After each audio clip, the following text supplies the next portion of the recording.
My daughter said the garage was safer for me now. When I came home from cataract surgery, my bedroom was locked, my bed was gone, and a folding table beside a garage cot held my medications like I was a patient in storage. I stood there with my overnight bag and said nothing.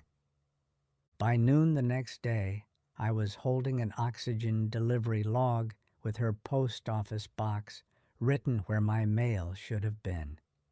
Good day, dear listeners. It's Jenny again. I'm glad you're here with me. Please like this video and listen to my story till the end and let me know which city you're listening from. That way I can see how far my story has traveled. Now let me tell you how it all began. My name is Lorraine Mercer. I was 71 years old when this happened, and I lived in a small brick house in Dayton, Ohio, the same house my husband and I paid off 12 years before he died. It was not a fancy place.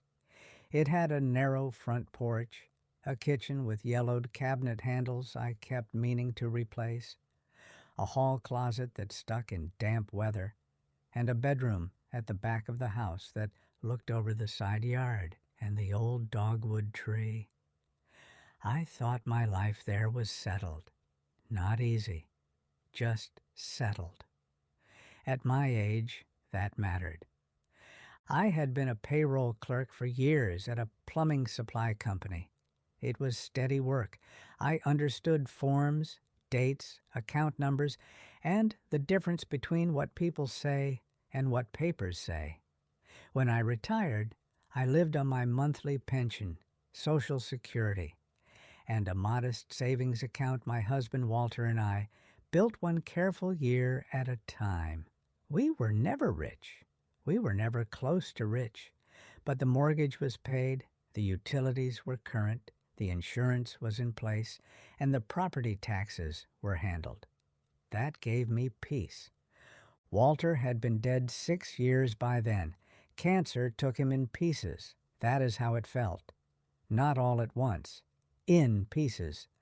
By the time he was gone, I had already learned how lonely a house can sound at night, even when every plate is in the cupboard and every lamp is exactly where it has always been.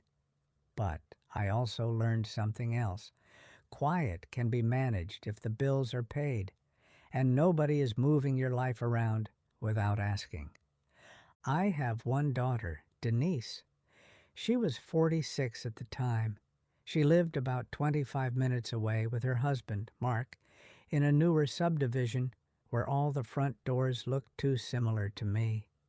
Mark was not cruel in the active sense. He was the kind of man who stayed in the background and let things happen if they made his own life easier.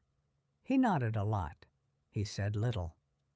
Men like that can be more useful to a controlling person than loud men, because they provide the appearance of calm.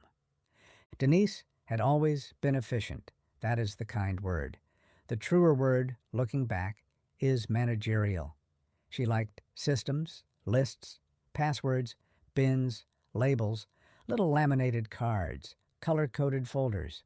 On their own, those things are harmless. Sometimes they are helpful. But in some people, order becomes appetite.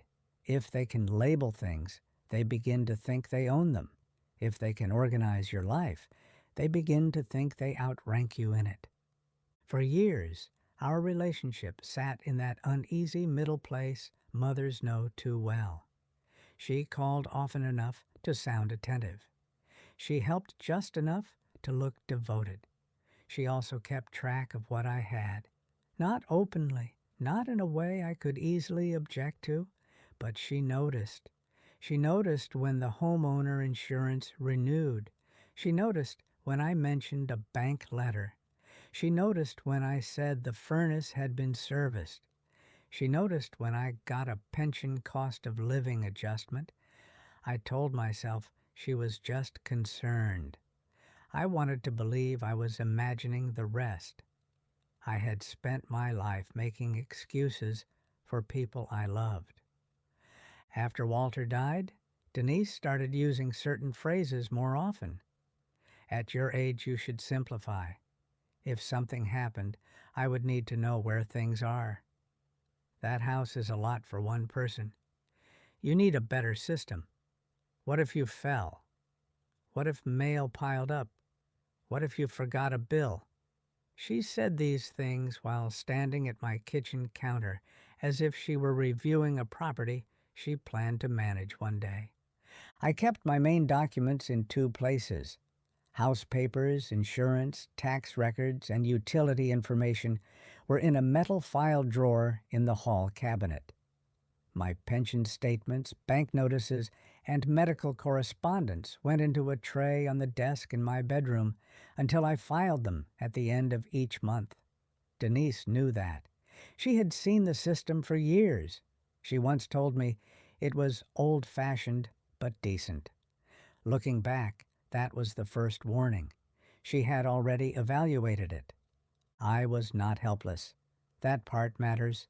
I still drove myself to church, to the grocery store, to the pharmacy, and to my annual appointments. I balanced my own checkbook. I knew my account balances within $100 at all times. I paid my gas, electric, water, trash, insurance, and property taxes myself.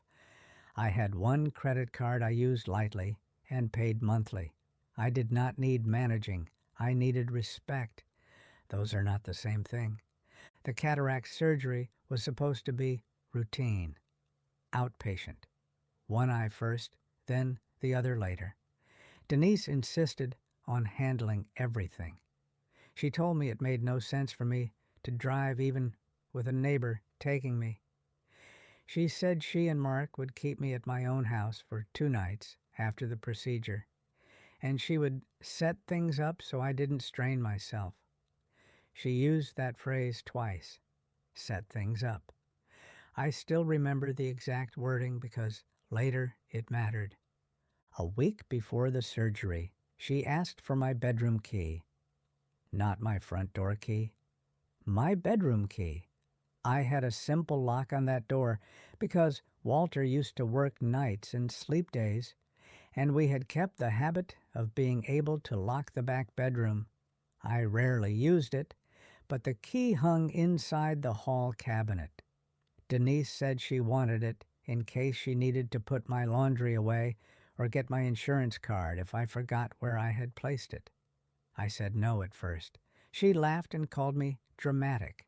Then she said, "Mom, please, if I'm the one helping, I need access." Mark stood near the sink and said, "Makes sense." That should have told me everything. I gave her the key for the weekend only. That was my mistake. It was not because I trusted her fully. It was because I was tired of sounding suspicious when she was using the language of care. Many women of my generation were taught that if someone wraps control in concern, refusing it makes you look ungrateful. So I kept the peace. 2 days before surgery, she came by with a tote bag, legal pads, and a plastic folder labeled Recovery. She took my medication list from the refrigerator and rewrote it on her own sheet. She said she had made a temporary supervision plan for the first 72 hours.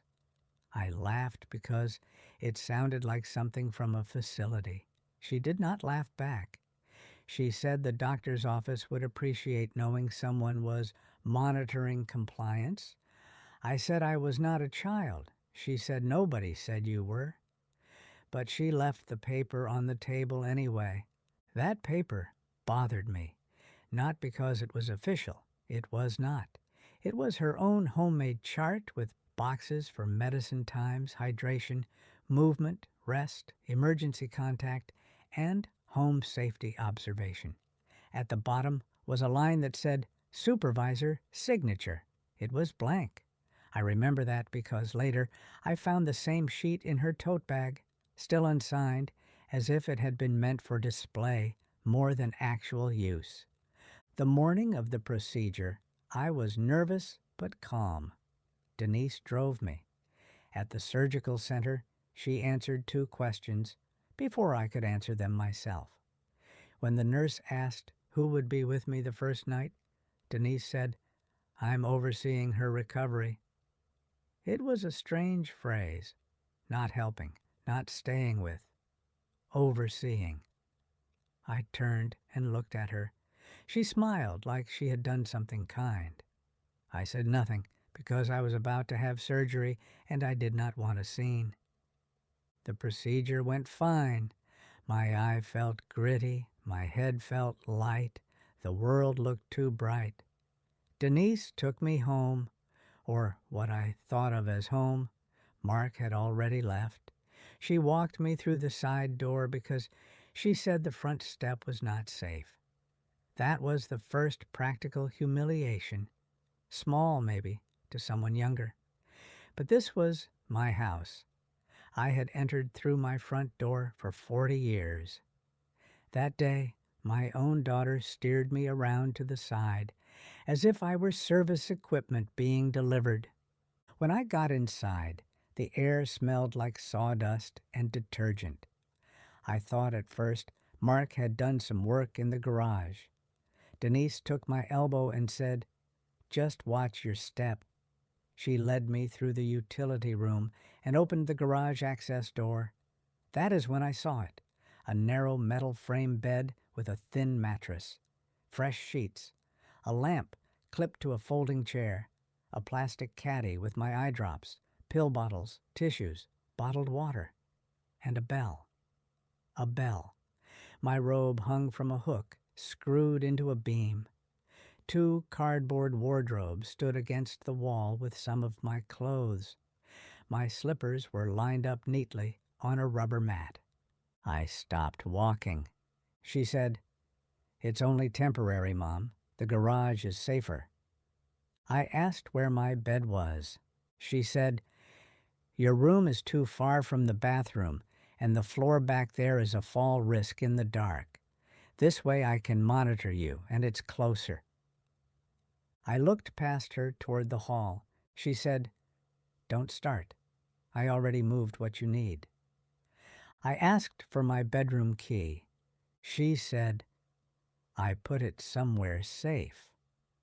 That was checkpoint 1, though I did not call it that yet. Garage bed set up. Missing bedroom key. My own room closed off while I was still wearing a surgery band on my wrist.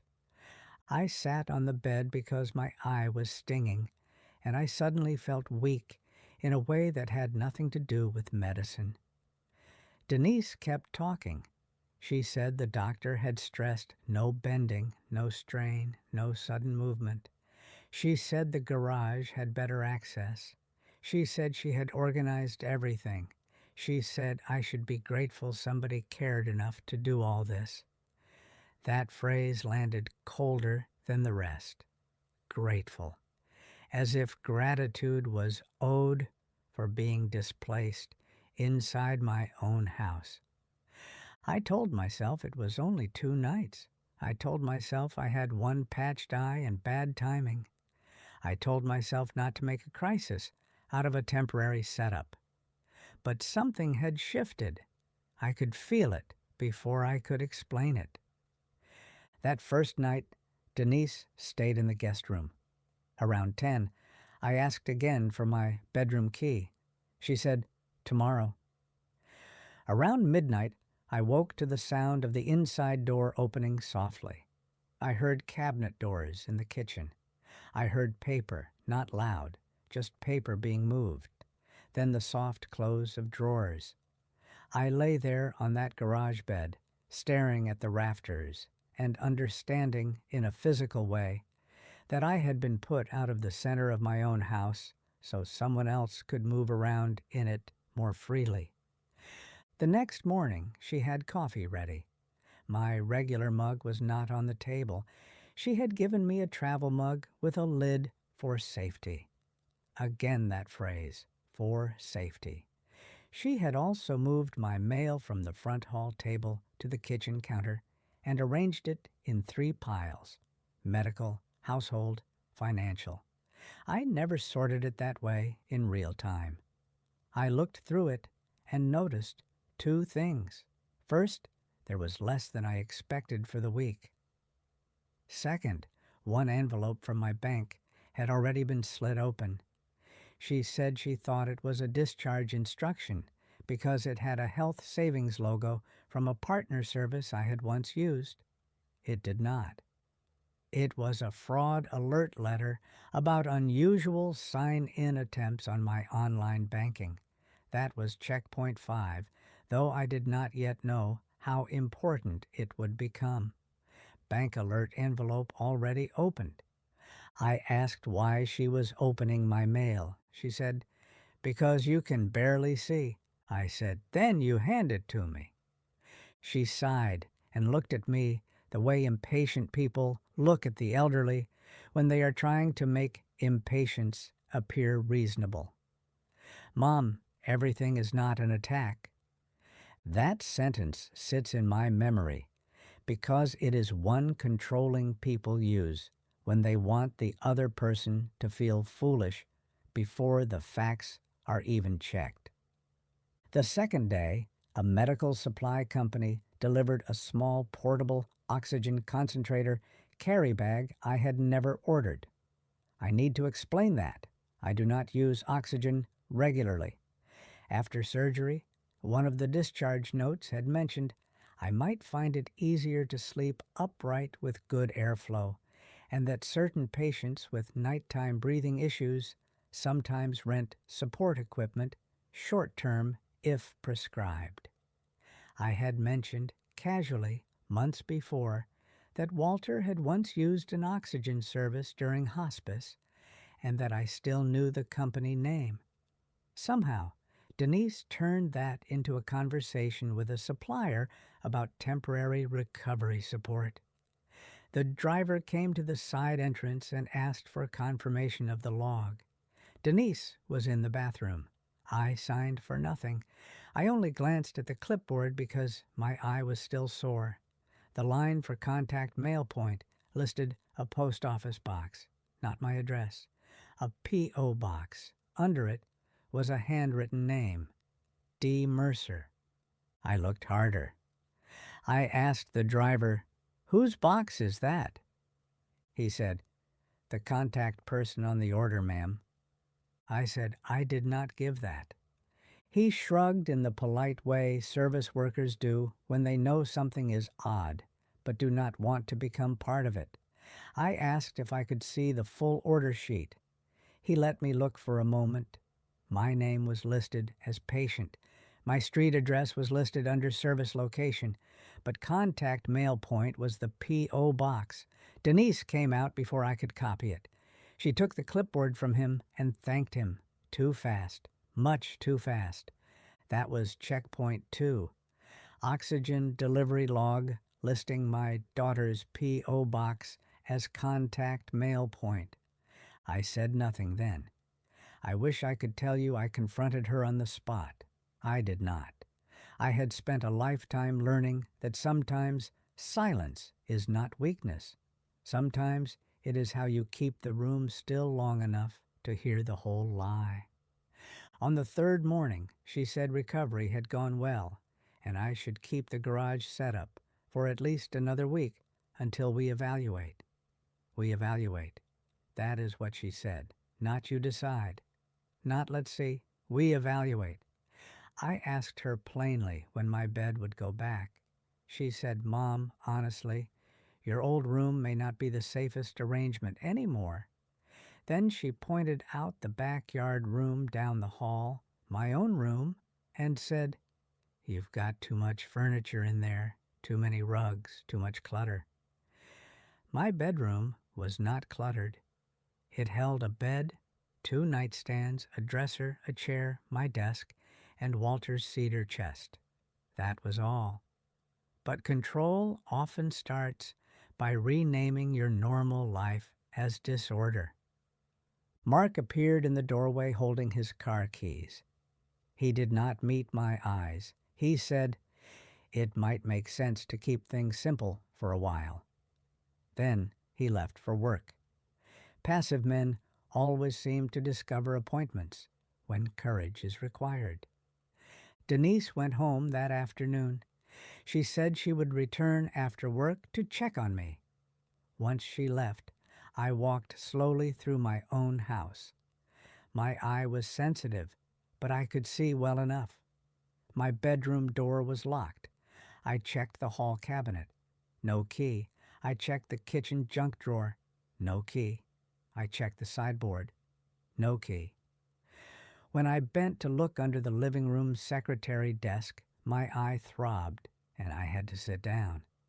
I remember feeling more insulted than hurt. I called the surgical center and asked whether they had recommended garage sleeping or room displacement. The nurse sounded careful. She said they recommended avoiding falls, not giving up one's bedroom.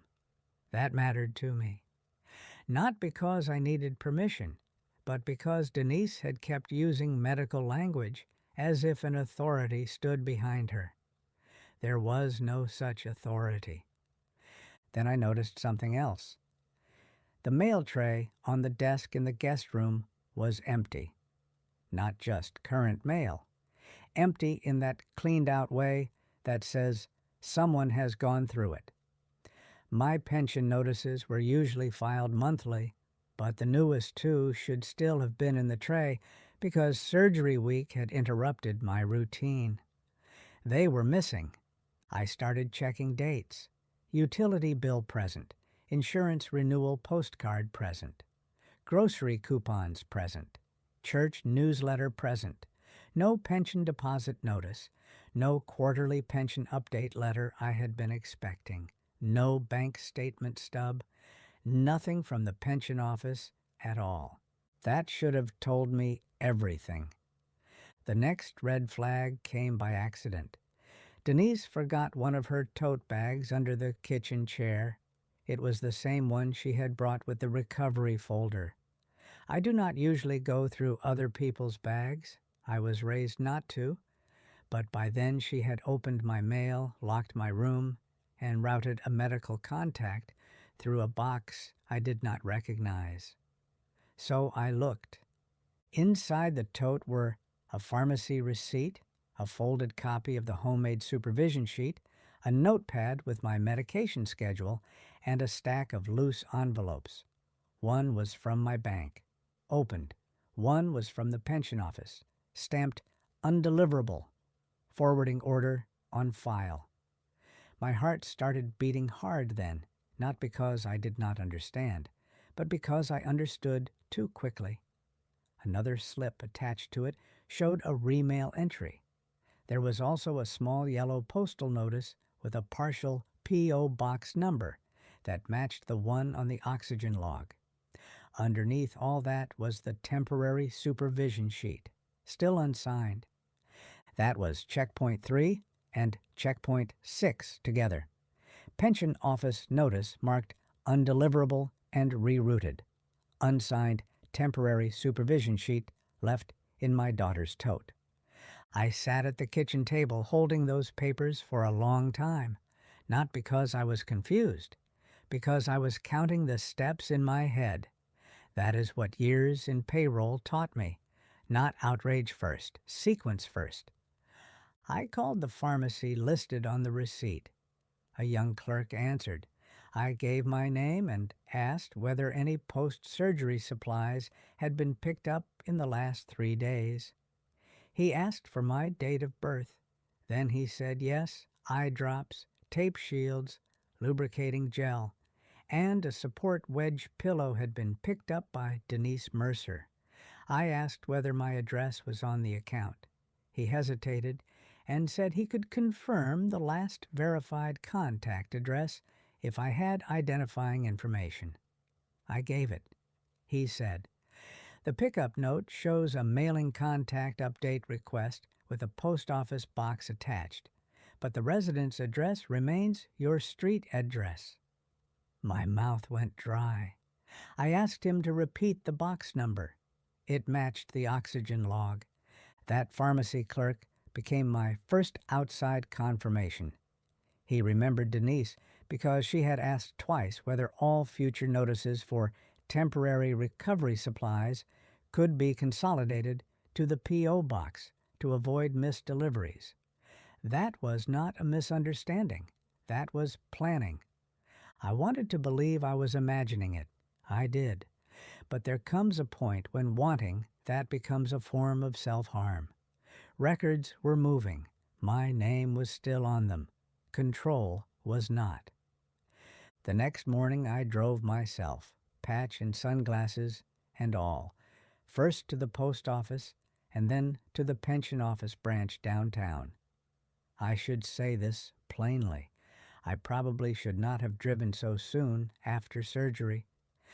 But there are moments when an older woman understands that if she waits for the proper time, other people will use the delay to finish arranging her life without her.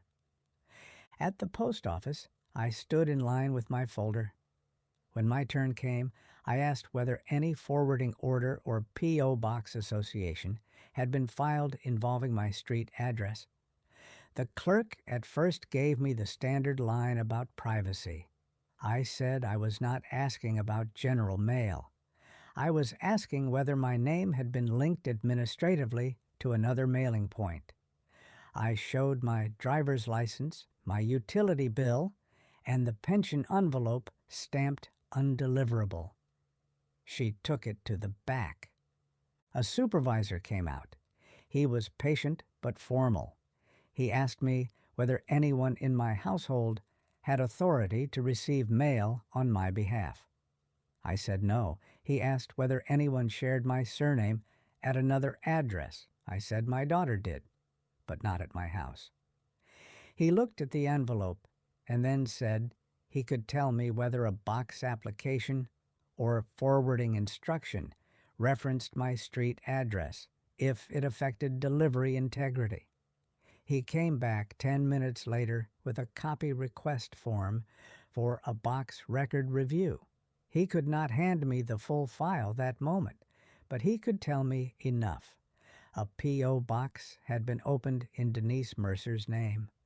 On the application, my street address appeared as the residential address tied to identity verification. There was also a signature card authorizing pickup of mail for family household matters connected to that address. I asked whether I had signed anything. He said no signature from me appeared on the material he could see. I asked whether my mail had been forwarded there. He said not all of it, but at least one category of automated correspondence had been redirected through a mailing preference update tied to the box and verified under my residential address. That was checkpoint 4.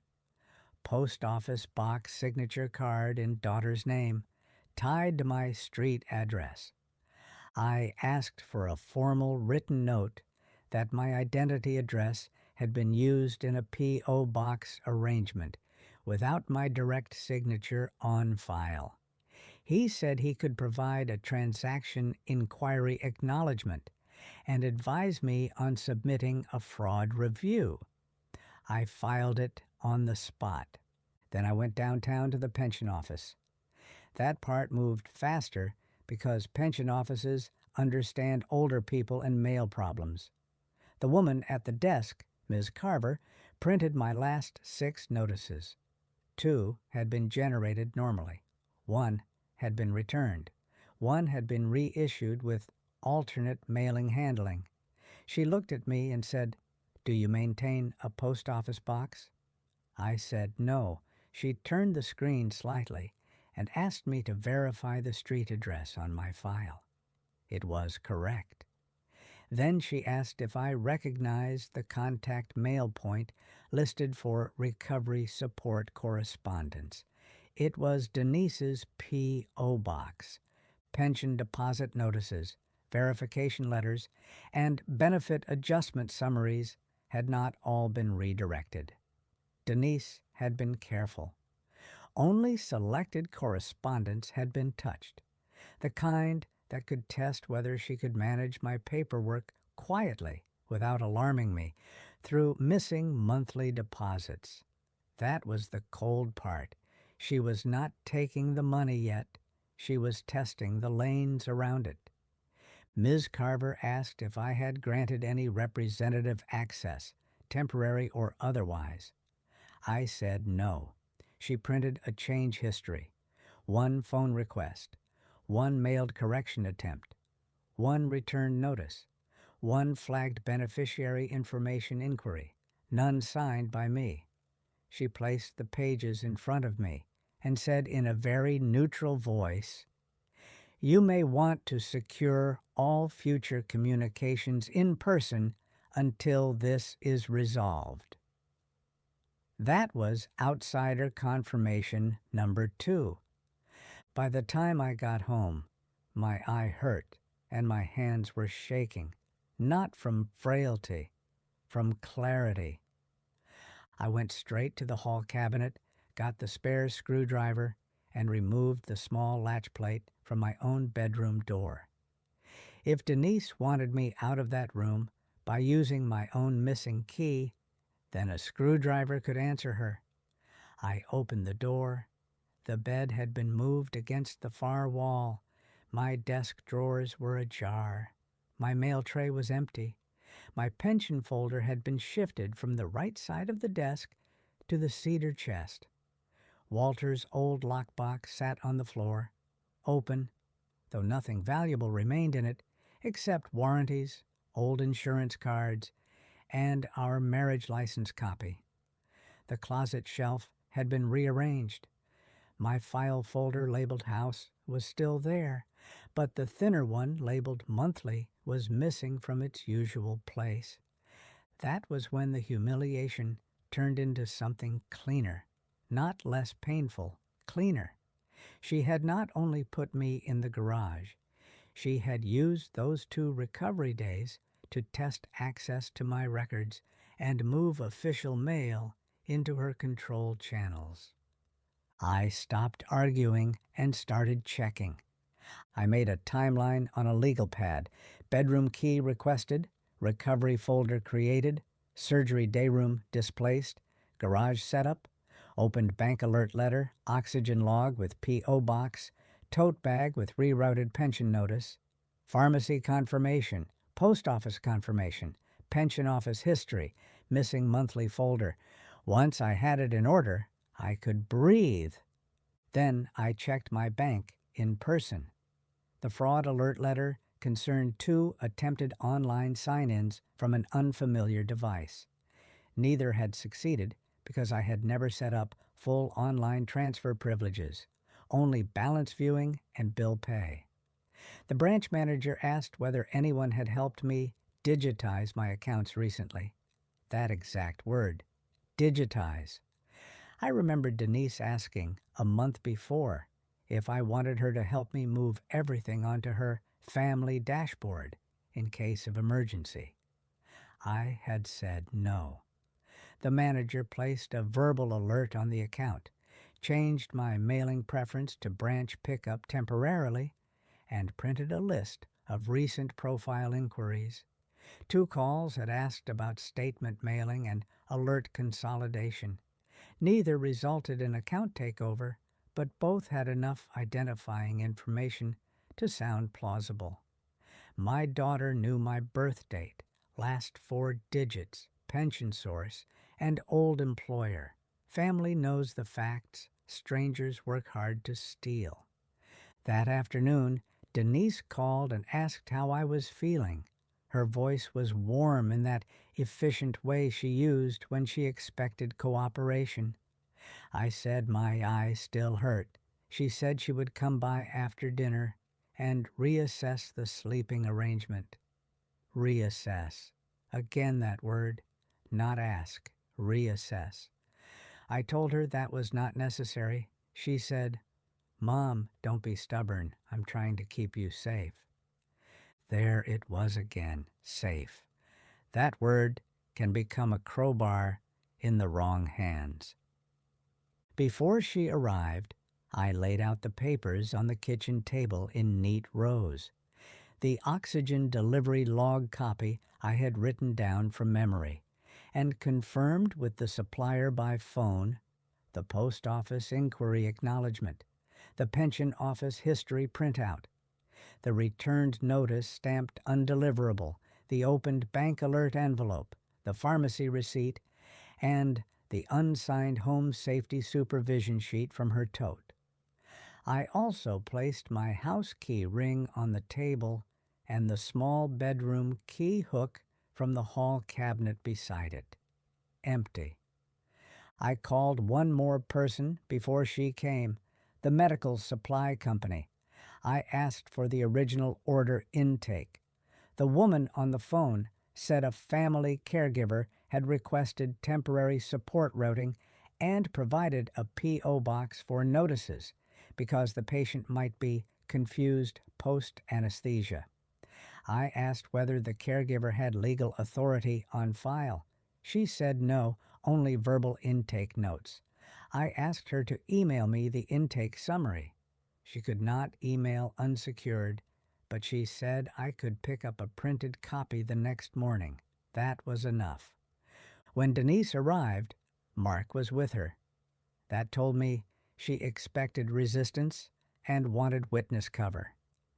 He carried a grocery bag and a look of practiced neutrality.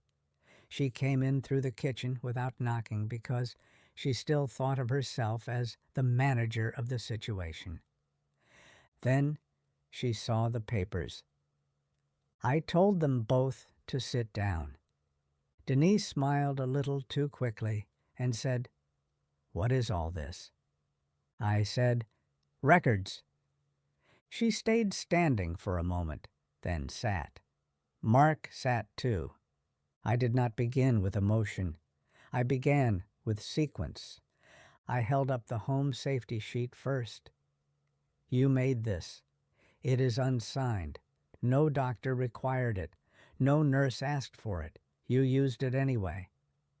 She opened her mouth to answer, but I kept going. I held up the opened bank envelope.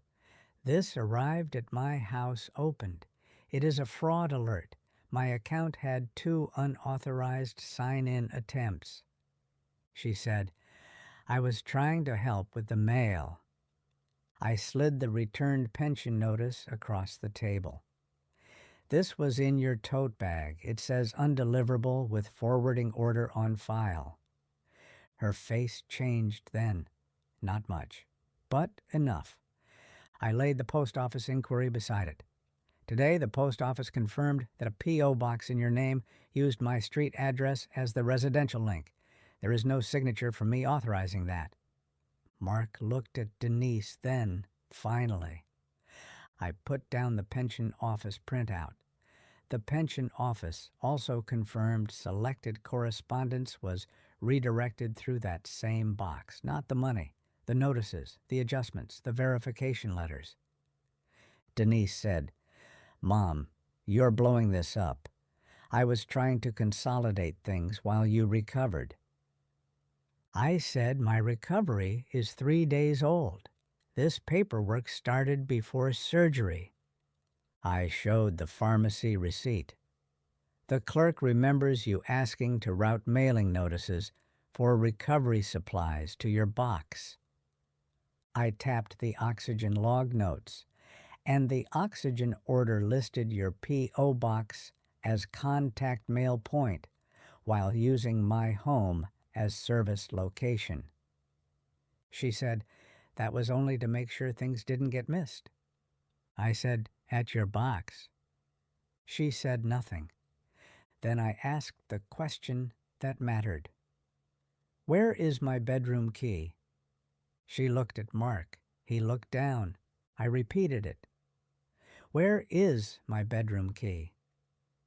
She said, I put it in my purse because I didn't want you tripping around in there at night. I said, in my own room. She said, Mom, please listen to yourself. You just had surgery. You needed structure. That sentence told the truth in a way she did not intend. Not rest, not help. Structure. Her structure. Her supervision. Her access. I placed the empty key hook between us. You moved my bedroom into the garage. You locked my room. You opened my mail. You rerouted selected notices to a post office box in your name. And you did it while saying it was for safety. Mark finally spoke, very quietly. Denise, did you change the pension mail? She turned to him and said, Not the pension, just some notices. I was trying to make sure things came to me in case she needed help. I said, Help with what? She looked at me then, and for the first time, the smooth tone slipped. With reality, with the fact that you're getting older, with the fact that this house is too much, with the fact that if something happened, someone has to step in. I said step in is not the same as step over. That was one of the only strong lines I said through that whole ordeal, and even then I did not raise my voice. She leaned back and crossed her arms. You are making me sound like a criminal because I organized things for 3 days. I answered her with paper, not argument. I pointed to each item in turn. 3 days does not explain a P.O. box.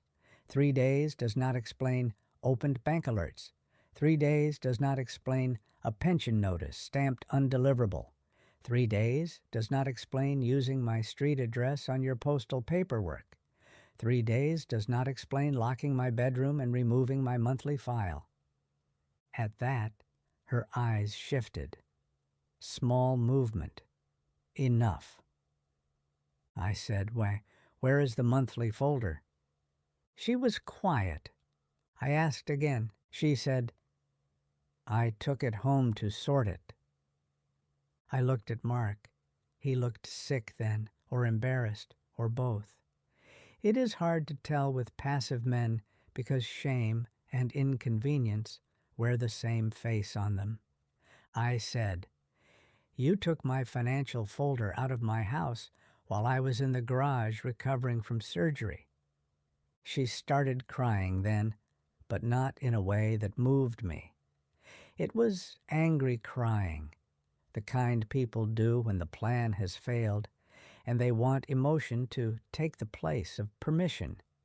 She said she was tired of being the only one thinking ahead. She said I was stubborn. She said she had watched other families end up in chaos because mothers refused help until a fall or a stroke forced bad decisions. She said she was trying to prevent that. She said she never took $1. I believed the last part. She had not taken $1 yet. That was what chilled me. She was not stealing in the wild way of desperate people. She was building administrative reach. She was seeing what she could normalize. Which mail, which keys, which room, which documents, which phrases. Temporary, safer, supervision, consolidate, monitor, structure. That was the real plan. I told her plainly, concern can turn into control very fast when paperwork starts moving without you. Then I gave her next instructions, not because I enjoyed it, because order had to be restored properly. First, I said, you will hand me my bedroom key and every copy of it. She took one key from her purse and set it down. I said, every copy. She hesitated, then opened her wallet and placed a second key on the table. Mark looked surprised. I was not. People who want access usually make backups. Second, I said, you will return my monthly folder, unopened mail, and any copied papers from my house tonight. She said, I need to make sure nothing important gets lost. I said, nothing will be lost except your access. Third, tomorrow morning you will go with me to the post office and close any authorization tied to my street address. She said I can't just I interrupted her. You can, or the fraud review goes further. That landed. Fourth, you will call the pension office from my kitchen and state that you had no authority to change my mailing preferences. Fifth, you will never open my mail again.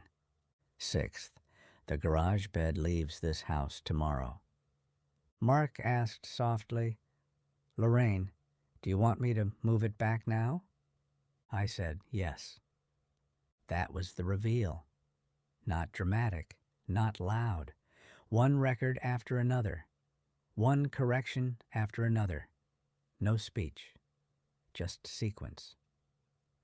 Denise got up and went to the living room. I could hear her breathing hard. Mark, to his credit, did what he was told. He moved the garage bed out to the curb and brought my own bed back where it belonged. I stood in the bedroom doorway while he worked. My room looked handled, not destroyed. That somehow made it worse. The kind of violation that leaves everything mostly intact can be harder to explain to outsiders. They expect chaos when harm is done. They do not always understand the damage of quiet rearrangement. Denise returned with a stack of papers from her car. My monthly folder, 3 opened envelopes, 2 pension notices, 1 utility auto-pay confirmation she had no reason to touch, a notepad page with account due dates written in her handwriting, and, folded inside the folder, a printed checklist called Long-Term Safety Transition. I remember that heading exactly. Under it were items, bedroom relocation, medication oversight, mail consolidation, duplicate key control, emergency contact update, document centralization, review power of attorney options. There it was, the full spine of it. I did not comment much. I only added it to the pile.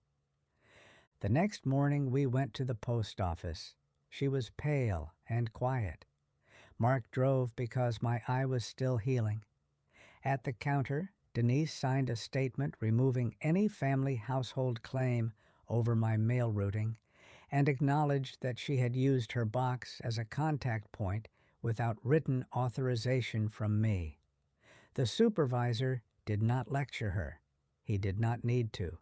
Bureaucracies can be colder than anger, and sometimes that is better.